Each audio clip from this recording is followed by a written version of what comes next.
বিসমিল্লাহির রহমানির রহিম। প্রিয় দেশবাসী, সবাইকে জানাই আমার সালাম।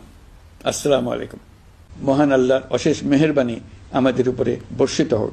পবিত্র মাহে রমজানে মহান আল্লাহর অশেষ মেহেরবানি আমাদের উপরে বর্ষিত হোক। এবারের শবে কদরের পবিত্র রজনীতে মহান আল্লাহ যেন তাঁর সকল বান্দার মোনাজাত কবুল করেন তা প্রার্থনা করছি। একই সঙ্গে পবিত্র ঈদে সকলকে জানাই ঈদ মোবারক।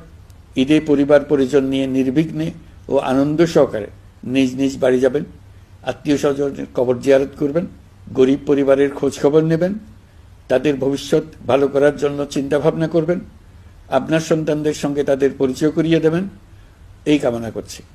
ঈদের জামাতে দলমত নির্বিশেষে সবাই যেন পরাজিত শক্তির সকল প্ররোচনা সত্ত্বেও সুদৃঢ়ভাবে ঐক্যবদ্ধ থাকেন, সেজন্য আল্লাহর কাছে মোনাজাত করবেন, এই আহ্বান জানাচ্ছি। সকলের জীবন সার্থক হোক, আনন্দময় হোক। মহান আল্লাহ আমাদের সহায় হন। আল্লাহ হাফেজ।